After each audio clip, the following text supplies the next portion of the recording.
نے مغرب کا سفر کیا ہے، وہاں جہاز میں 12 کے بعد 14 نمبر سیٹ آ جاتی ہے، 13 نمبر سیٹ ہی نہیں ہوتی. یہ منحوس عدد ہے.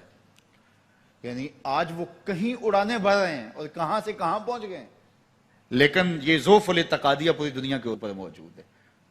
تاریخیں مخصوص ہیں کہ ان تاریخوں کو شادی کرو گے تو برکت ہوگی، اگر ان کے علاوہ کسی اور تاریخ میں شادی کرو گے تو ٹوٹ جائے گی. ہمارے ہاں بھی کچھ لوگ کہتے ہیں کہ سفر کے مہینے میں شادی ہو تو شادی کامیاب نہیں ہوتی، اور اگر کامیاب ہو بھی جائے تو اولاد نہیں ہوتی، اولاد ہو بھی جائے تو نیک نہیں ہوتی. عجیب فلسفہ ہے. سیدہ فاطمہ تو زہرا رضی اللہ تعالی عنہا کی شادی حضرت سیدنا علی المرتضیٰ رضی اللہ تعالی عنہ سے سفر کے مہینے میں ہوئی. مجھے بتاؤ ایسی کامیاب شادی بھی کوئی ہو سکتی ہے، اور ایسا اچھا جوڑا بھی کوئی ہو سکتا ہے؟ اور پھر کہتے ہیں اولاد نہیں ہوتی، حسن حسین اور زینب پیدا ہوئے. ایسی اولاد بھی ہو سکتی ہے. اچھا اولاد ہو جائے تو نیک نہیں ہوتی. مجھے بتاؤ حسین جیسا نیک کون ہوگا، حسن جیسا نمازی کون ہوگا، اور زینب جیسی پردے دار کون ہوگی؟ تو یہ لوگوں کی اپنی خواہشات ہیں، زبان پہ جو کہہ دیے لوگ وہی مان گئے. میں نے دیکھا ہے کہ بعض اوقات لوگ 1 گھنٹے کی تقریر سننے کے بعد بھی پھر بھی کہتے ہیں نہیں اصل ہمارے خاندان میں وہ واقعی منحوس ہے، فرق تو پڑتا ہے. جب اللہ کے محبوب نے کہہ دیا لا تیارہ، کوئی منحوس نہیں ہے، نہ دنوں میں منحوس، نہ ساعتوں میں منحوس، نہ افراد میں منحوس، ہمارے الو بھی منحوس نہیں ہے. تمہارے اندر کی برائیاں ہیں جو مجسم ہو کے تمہارے سامنے آتی ہیں، اس لیے کوئی منحوس نہیں. ہمارے والدین نے بچپن میں ہی ہمیں یہ باتیں اچھی طرح سے ازبر کروائیں اور ہماری تربیت اس طرح کی کہ ہم الحمدللہ کبھی بھی ذوف الاعتقادی کا شکار نہیں ہوئے. تو آپ بھی اپنی اولادوں کی ابھی سے ایسی تربیت کریں کہ ان کا توکل اللہ پر ہو، ان کا توکل اللہ کی بابرکت ذات پہ ہو، اور وہ اسی پہ بھروسہ کرنے والے ہوں. جب اس پہ بھروسہ کرنے والے ہوں گے تو زندگی سوکھی گزرے گی. کبھی مشکل آ بھی جائے گی تو پریشانی نہیں ہوگی کہ دیکھیے کبھی خنداں کبھی گریاں، کبھی اللہ کچھ عطا کرتا ہے کبھی کچھ عطا کرتا ہے. وہ محمود غزنوی کو بوڑھے لوگ محبوب تھے، لیکن سب سے زیادہ محبوب ایاز تھا. تو ایک دن اس نے اس کو خربوزہ دیا تو وہ چٹخارے لے کے کھا رہا تھا. بادشاہ نے چکھا تو وہ کڑوا تھا. کہا ایاز یہ تو کڑوا ہے. تو کہا کہ حضرت ہاں کڑوا ہے. تو کہا پھر تم مزے سے کھا رہے ہو. کہا ساری زندگی ساتھ سے میٹھی نعمتیں کھائی ہیں، آج ایک کڑوا مل گیا تو پھینک دوں. جب اس پہ توکل ہوگا تو کبھی تکلیف آئے گی تو بندہ کہے گا کوئی بات نہیں، جے سونا میرے دکھ وچ راضی تے میں سکھ نو چلے ڈاواں. تو بندہ کہے گا ٹھیک ہے کوئی بات نہیں ہے، یہ اس پہ بھی میں خوش ہوں. تو جب توکل اس پہ ہوگا تو پھر بندہ اس تکلیف میں بھی لذت لینے کا راستہ نکال لے گا. اور اگر یہ ہو کہ اس منحوسہ کی وجہ سے یہ سب کچھ ہوا ہے، پھر کچیچیاں چڑھیں گی اس کے اوپر کہ اس نے یہ کیا ہے، مار ہی دوں قتل کر دوں، اس کو چھوڑوں نہ، زمین پہ رہنے کا حق ہی چھین لوں اس سے کہ اس منحوسہ کی وجہ سے یا اس منحوس کی وجہ سے یہ ہوا ہے. کوئی کسی کی وجہ سے نہیں ہوتا. یہ ہماری اپنی بدعمالیوں کی سزا ہے. اگر کوئی ہمیں نقصان در نقصان ہو رہا ہے تو توبہ کریں. 70,000 لوگ ایسے ہیں جو بغیر حساب جنت میں جائیں گے، ان کا کوئی حساب نہیں ہوگا. اللہ اپنے کرم سے انہیں یوں ہی جنت عطا فرمائے. صحابہ نے عرض کی یا رسول اللہ صلی اللہ علیہ وسلم وہ کون ہیں؟ تو آقا کریم نے شرف میں کانو لا یکتوون، یہ وہ لوگ ہیں جو اپنے جسم پہ داغ نہیں لگاتے، مخصوص نشان جسم پہ لگا لیتے ہیں. یہ فلاں بزرگ کی نشانی ہے، یہ فلاں جو ہے وہ شہید کی نشانی ہے. اللہ نے جب تمہیں سالم الاعضاء پیدا کیا ہے تو اپنے بدن کو تم کیوں نشانی؟ اس نے ساری نشانیاں لگائی ہیں. اس کی نشانیاں اتنی پکی ہیں کہ اس نشانیوں میں فرق بھی نہیں لگتا نا. یہ تمہارے انگوٹھے کی نشانی ہے. 6 ارب انسانوں کو لے آؤ اور نشان انگوٹھا لے آؤ، کسی ایک کا بھی نہیں ملے گا. یہ نشانی بھی تمہارے رب نے لگائی ہے. جیسی صورت تمہاری ہے ایسی صورت کسی اور کی نہیں بنائی. تمہیں منفرد بنایا اس میں. پوری کائنات میں سارے لوگ تمہارے جیسے ہیں لیکن تم پھر بھی الگ دکھائی دیتے ہو.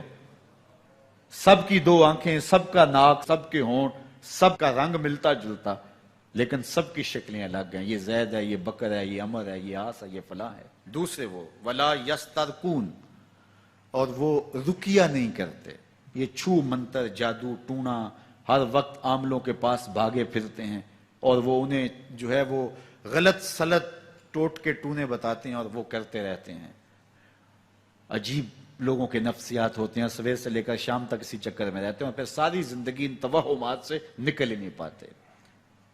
اللہ نے تمہیں پیسے دیے ہیں، نئی گاڑی تم نے خریدی ہے، چھوٹے بچے کا جوتا کیوں باندھ دیا آگے تم نے؟ جوتا باندھنے سے اگر یہ ایکسیڈنٹ سے، حادثے سے گاڑی بچ سکتی ہوتی ہے تو پھر پاکستان کے جتنے پی آئی اے کے جہاز ہیں سب پر باندھ دینا چاہیے، سب پہ جوتے لٹکے ہوئے ہوں۔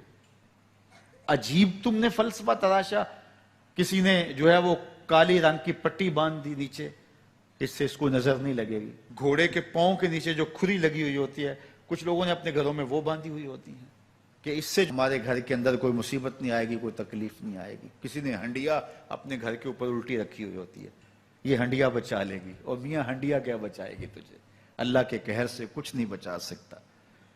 جب تمہارے اوپر کوئی مصیبت نازل ہونی ہے تو کچھ نہیں بچا سکتا۔ اگر بچنا چاہتے ہو تو پھر اللہ سے استغفار کرو، اللہ تعالیٰ کی تسبیح کرو، اللہ کی تحلیل کرو، میرے حضور پہ درود پڑھو، پھر دیکھنا کہ مصیبتیں ٹلتی ہیں یا نہیں ٹلتی ہیں۔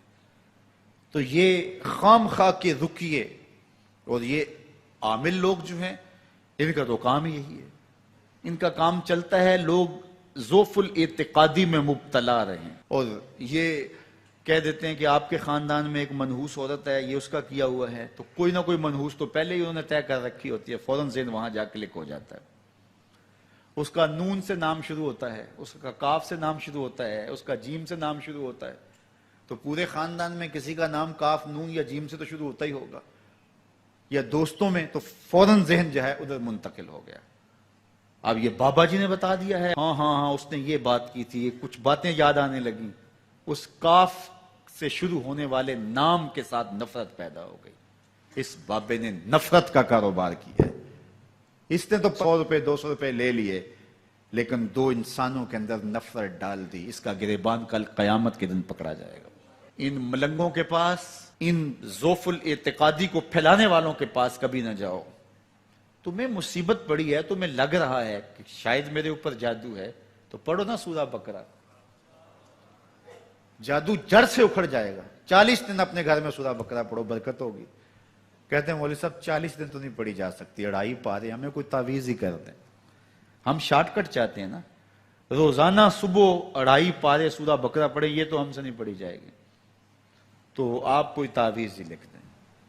کاروبار میں برکت نہیں، میں کہتا ہوں پڑھو نا سورہ واقعہ، 3 رکوع ہیں، برکت ہوگی۔ ہم کہتے ہیں ہمیں تعویذ ملنا چاہیے، بس وہ ہم گلے میں رکھ لیں، بٹوے میں رکھ لیں، پرس میں رکھ لیں، اور ہمارا کام ہو جائے، ہمیں کچھ بھی نہ پڑھنا پڑے، ہمیں وضو تک نہ کرنا پڑے، نماز نہ پڑھنی پڑے، اور برکت ہو جائے۔ ایسے برکت تو نہیں آتی۔ بیٹے کی شادی کی، بہو گھر لائے، ابھی 2 دن نہیں گزرے تھے، کاروبار میں نقصان ہو گیا، یا گھر کا کوئی فرد فوت ہو گیا، یا کوئی جانور مر گیا، تو کہا کہ یہ منحوسہ آئی ہے تو ہمارا یہ نقصان ہو گیا۔ اگر وہ نہ آئی ہوتی تو پھر یہ نقصان نہ ہوتا، پھر تم قیامت تک جینا تھا، یا اس سے قبل تمہارے کبھی نقصان نہیں ہوئے؟ تمہارے گھر کے اندر بیٹیاں موجود ہیں، یہ بھی کل کسی کی بہو بنیں گے، اور ان کا بھی کوئی نقصان ہو سکتا ہے، اور یہ بھی منحوسہ قرار دی جا سکتی ہے۔ پھر تانو تشنی کے تیر جو ہے وہ اس کے اوپر لگائے جانے لگے۔ کتنی زیادتی ہے، کتنا ظلم ہے، کسی کا دل توڑنا، کسی کا دل دکھانا، کسی کو منحوس قرار دے دینا۔ از خود تمہارے پاس کیا سند ہے؟ تمہیں الہام ہوا ہے؟ کیا حجت ہے، کیا دلیل ہے تمہارے پاس کہ کسی کو تم نے منحوس قرار دے دیا؟ کتنا مکار ہے انسان، اپنی بدعمالیوں کو، اپنی نیت کے کھوٹ کو، اپنی نیت کی کوتاہیوں کو، اپنی سستیوں کو، اپنے عمل کی کمیوں کو دوسرے کے اوپر مڑ دیتا ہے۔ کاروبار تو نے صحیح نہیں کیا، نقصان ہو گیا۔ صبح 12 بجے اٹھ کے تو گھر سے جا رہا ہے اور نقصان ہو گیا۔ تو نے 2 نمبر مال بیچا، آج پکڑا گیا اور نقصان ہو گیا۔ تم نے ٹیکس نہیں دیا، تم نے زکوٰۃ نہیں دی، تم نے دروازے پہ کھڑے ہوئے سائل کو جھڑکا، نقصان ہو گیا۔ یہ تمہارے پاپ ہیں جو مصیبت بن کے تمہارے سامنے آتے ہیں، یہ تمہاری بے تدبیریاں ہیں، تمہاری ناحکمتیاں ہیں، یہ تمہاری بے احتیاطیاں ہیں، یہ تمہارا تکبر ہے، یہ تمہارا غرور ہے، یہ تمہارا عجب ہے، یہ تمہاری ریاکاری ہے، یہ تمہاری خیانت ہے، یہ تمہاری دھوکہ بازی ہے، یہ تمہارے قلب کے اندر چھپی ہوئی نفرت ہے، جو آج تمہیں مصیبت بن کے جس کا سامنا کرنا پڑ رہا ہے۔ یہ تمہارے اندر کے عیب ہیں جو مجسم ہو کے تمہارے سامنے آئے ہیں۔ اللہ تعالیٰ نے قرآن مجید میں ارشاد فرمایا وما اصابکم من مصیبہ فبما کسبت ایدیکم، جو تمہارے اوپر مصیبت آتی ہے وہ تمہاری اپنی کرتوتوں کی وجہ سے آتی ہے۔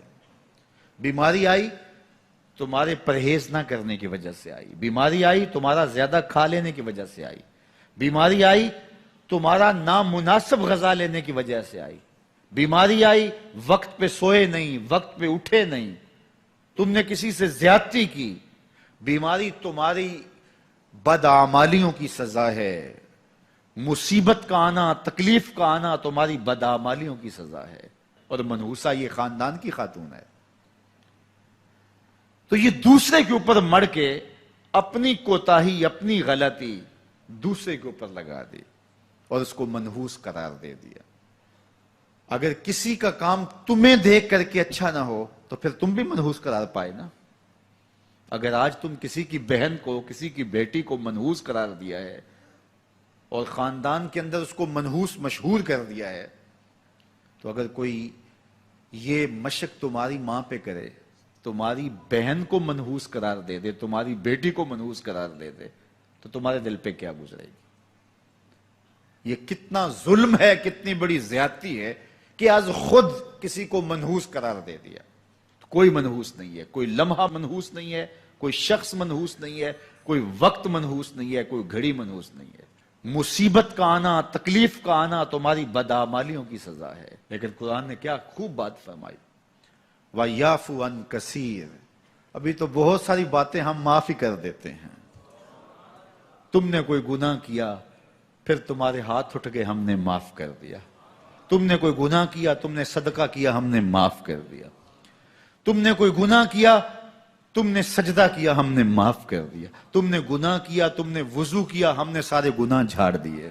تو کچھ اعمال ایسے ہیں کہ جن کی سزا بھگتنی پڑتی ہے لازمی، لیکن زیادہ عمل ایسے ہیں اللہ فرماتا ہم زیادہ یوں ہی معاف کر دیتے ہیں۔